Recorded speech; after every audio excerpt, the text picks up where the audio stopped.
Assalamualaikum warahmatullahi wabarakatuh. Selamat pagi anak-anak.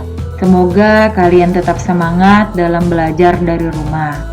Baik, hari ini hari Kamis tanggal 23 Juli kita masih membahas tematik 1 pada pertemuan pembelajaran keempat. Pada pertemuan kali ini kita akan membahas mata pelajaran PPKN. Pada pertemuan sebelumnya, kita telah membahas tentang nilai-nilai yang terkandung dalam sila ke-1 dan ke-2.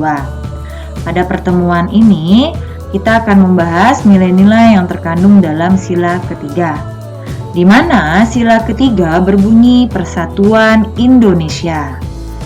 Nilai Persatuan Indonesia mengandung makna usaha ke arah bersatu dalam kebulatan rakyat untuk membina rasa nasionalisme dalam negara kesatuan Republik Indonesia. Selain itu, Persatuan Indonesia sekaligus mengakui dan menghargai sepenuhnya terhadap keanekaragaman yang dimiliki bangsa Indonesia. Karena pada dasarnya bangsa Indonesia itu terdiri dari berbagai suku, ras, bangsa, budaya, bahasa, dan keanekaragaman lainnya. Secara umum, makna dari sila ketiga yang pertama, persatuan dan kesatuan dalam arti ideologis, ekonomi, politik, sosial budaya, dan keamanan. Yang kedua, manifestasi paham kebangsaan yang memberi tempat bagi keragaman budaya dan etnis. Yang ketiga, menghargai keseimbangan antara kepentingan pribadi dan kepentingan masyarakat. Yang keempat, menjunjung tinggi tradisi perjuangan serta kerelaan untuk berkorban dan membela kehormatan bangsa dan negara. Yang kelima, adanya nilai patriotik serta penghargaan rasa kebangsaan sebagai realitas yang dinamis. Selain dari makna sila ketiga, adapun sikap dan perilaku Pancasila sila ketiga, antara lain, yang pertama, mengembangkan sikap saling menghargai baik antar suku, agama, ras, dan antar golongan. Yang kedua, mengembangkan sikap saling asah, saling asih, dan saling asuh. Yang ketiga, tidak membeda-bedakan dari segi warna kulit, suku, dan etnis. Dan yang terakhir, yang keempat, membina persatuan dan kesatuan demi terwujudnya kemajuan bangsa dan negara. Baik, untuk mata pelajaran PPKN, sekian untuk penjelasannya. Jadi, silahkan kalian buka buku kalian halaman 45, bagian Ayo Mengamati, di mana tersedia 4 gambar. Silahkan kalian diskusikan kepada orang tua kalian nilai-nilai apa saja sih yang terkandung dalam keempat gambar tersebut dan jelaskan. Jikalau sudah selesai, kalian silahkan mengirimkan ke ibu melalui WA pribadi dan dikerjakannya di buku tugas kalian. Oke, selanjutnya memasuki mata pelajaran IPS. Pada pertemuan sebelumnya, kita sudah membahas tentang ketampakan sosial dan budaya negara-negara di Asia Tenggara. Pada pertemuan hari ini, kita akan membahas tentang hubungan unsur geografis dengan penduduk negara anggota ASEAN. Baik, Indonesia dan negara-negara tetangga terletak di kawasan Asia Tenggara. Negara tetangga yang berdekatan dengan Indonesia adalah Singapura, Malaysia, Filipina, dan Brunei Darussalam. Negara tetangga yang satu daratan dengan Indonesia yaitu Malaysia bagian barat dan Brunei Darussalam, di mana satu daratan dengan Pulau Kalimantan. Walaupun memiliki batas wilayah yang berbeda, Sehingga untuk menjaga stabilitas di kawasan Asia Tenggara, dibentuklah organisasi yang bernama ASEAN. Unsur geografis suatu tempat memengaruhi kehidupan penduduknya. Pengaruh tersebut terlihat dari mata pencaharian, kebiasaan, adat istiadat, dan hasil budaya. Oleh karena itu, kondisi sosial, ekonomi, dan budayanya banyak memiliki kesamaan. Dari segi ekonomi, sebagian besar penduduk negara anggota ASEAN bermata pencaharian sebagai petani yang menanam tanaman tropis. Dilihat dari pendapatan per kapitanya, penduduk negara ASEAN digolongkan sebagai pendapatan kelas menengah, kecuali Singapura dan Brunei Darussalam. Selanjutnya, unsur geografis. Unsur geografis adalah keadaan alam di muka bumi yang membentuk lingkungan hidup manusia. Unsur geografis meliputi bentang alam, letak luas, batas, dan iklim. Unsur geografis merupakan salah satu objek geografis, di mana objek geografis di sini digolongkan menjadi dua, yaitu objek geografis fisik, di mana adanya bentang alam, letak, luas, batas, dan iklim. Yang kedua, adanya objek geografis non-fisik, di mana meliputi keadaan penduduk dan aktivitasnya. Marilah kita bahas unsur geografis di negara-negara anggota ASEAN. Yang pertama, pembahasan tentang bentang alam negara-negara anggota ASEAN. Nah, apa sih bentang alam itu? Bentang alam adalah keadaan umum tentang suatu wilayah. Coba kamu perhatikan pada peta negara-negara ASEAN tersebut. Di sini Ibu sajikan berupa peta negara-negara ASEAN. Berdasarkan gambar peta tersebut, kalian dapat melihat bahwa wilayah negara-negara anggota ASEAN terbagi atas dua bagian utama, yaitu daratan berbentuk semenanjung dan daratan berbentuk kepulauan. Nah, semenanjung di sini adalah tanjung yang besar, artinya di mana suatu negara atau pulau yang disatukan oleh daratan. Wilayah yang berbentuk semenanjung yaitu Myanmar. Yang kedua Thailand, yang ketiga Laos, yang keempat ada Kamboja, yang kelima Vietnam, dan yang keenam Malaysia bagian barat. Selanjutnya ada pula wilayah kepulauan. Nah, wilayah kepulauan di sini di mana wilayah yang berbentuk suatu kepulauan. Nah, di antaranya ada negara Filipina. Kemudian ada negara Indonesia. Kemudian yang ketiga ada wilayah Malaysia bagian timur dan Singapura.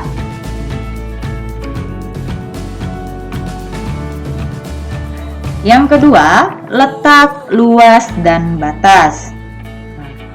Letak yang didasarkan pada garis lintang dan garis bujur disebut letak astronomis. Letak astronomis Asia Tenggara adalah 28 derajat lintang utara sampai 11 derajat lintang selatan dan 92 derajat bujur timur sampai 141 derajat bujur timur. Letak geografis Asia Tenggara berada di antara tiga perairan. Yang pertama, adanya Samudra Hindia dan Teluk Benggala di bagian barat. Yang kedua, adanya Laut Cina di bagian utara dan Samudra Pasifik di bagian timur. Sekali lagi, Letak geografis Asia Tenggara berada di 3 perairan. Yang pertama, adanya Samudra Hindia dan Teluk Benggala di bagian barat, Laut Cina di bagian utara, yang ini, dan yang terakhir adanya Samudra Pasifik di bagian timur. Luas wilayah Asia Tenggara beserta wilayah perairannya kurang lebih 4.511.167 km persegi. Yang ketiga, keadaan iklim. Nah, iklim di sini merupakan salah satu unsur geografis. Iklim adalah keadaan rata-rata cuaca dalam jangka waktu lama dan meliputi daerah yang sangat luas. Iklim dibedakan menjadi 2. Yang pertama adanya iklim matahari.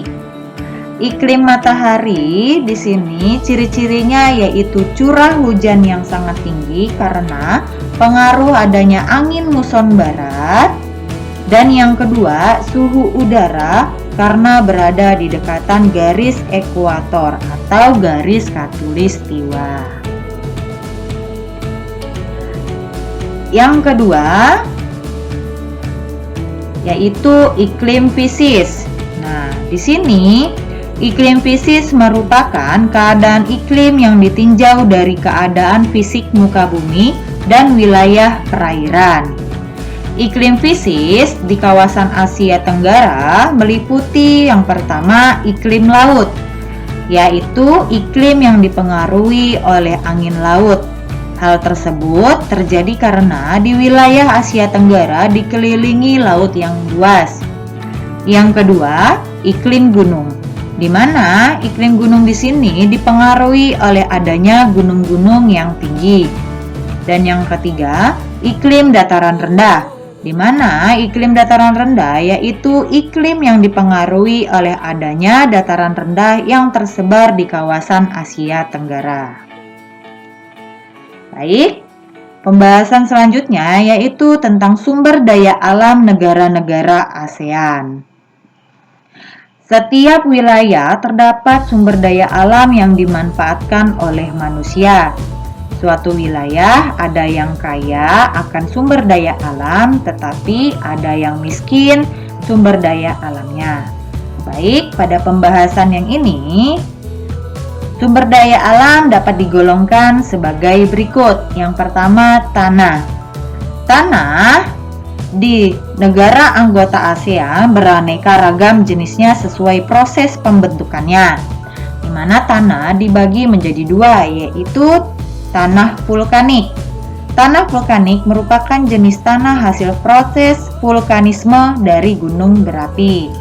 Tanah vulkanik subur sehingga sangat baik untuk pertanian.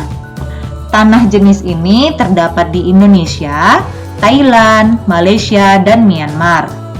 Selanjutnya yaitu jenis tanah yang kedua, tanah aluvial atau tanah endapan. Tanah aluvial merupakan jenis tanah yang dibawa dan diendapkan oleh aliran air sungai. Tanah aluvial subur sehingga sangat baik untuk pertanian. Tanah aluvial terdapat pada kawasan Sungai Nan, Sungai Mekong, dan Sungai Bengawan Solo. Yang kedua yaitu hutan atau flora dan fauna.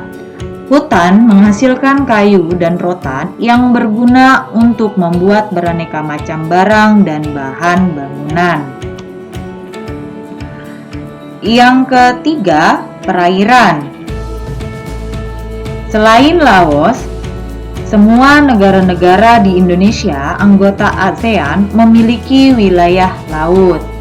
Laut merupakan sumber daya alam yang penting.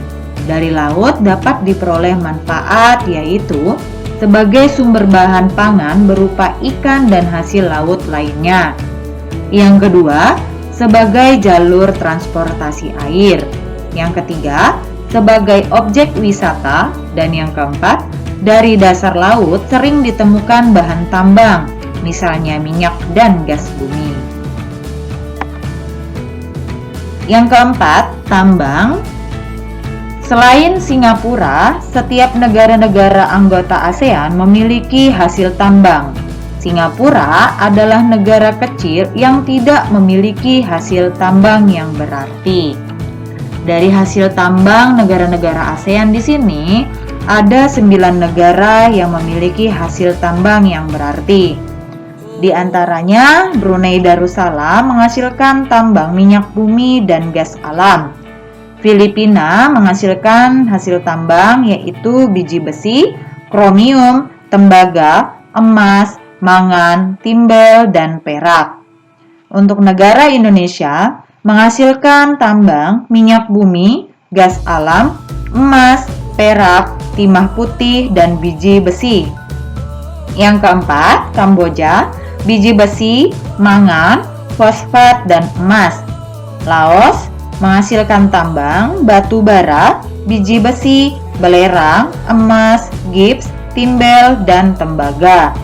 Yang keenam, Malaysia menghasilkan tembaga timah putih, minyak bumi, gas alam, biji besi, emas, dan bauksit. Yang ketujuh, Myanmar menghasilkan tambang minyak bumi, emas, timbel, tembaga, dan timah. Yang kedelapan, Thailand, timah putih, emas, wolfram, timah hitam, dan mangan. Dan yang terakhir, negara Vietnam menghasilkan tambang, emas, biji besi, timah, gamping, fosfat, seng, dan minyak bumi. Baik, ke-9 negara tersebut menghasilkan tambang yang sangat berarti. Selanjutnya, membahas tentang keadaan alam negara-negara ASEAN. Baik, di sini silahkan kalian baca pada buku kalian halaman 53 di mana membahas tentang keadaan alam negara-negara ASEAN. Yang pertama ada negara Indonesia. Silahkan kalian baca. Yang kedua ada negara Malaysia. Yang ketiga ada negara Singapura. Yang keempat negara Brunei Darussalam. Yang kelima, negara Thailand. Yang keenam, ada negara Filipina. Yang ketujuh, ada negara Vietnam. Yang kedelapan, ada negara Kamboja. Dan yang terakhir, ada negara Laos. Silahkan kalian baca dan kalian simak. Oke, untuk hari ini pembahasan mata pelajaran IPS cukup sekian.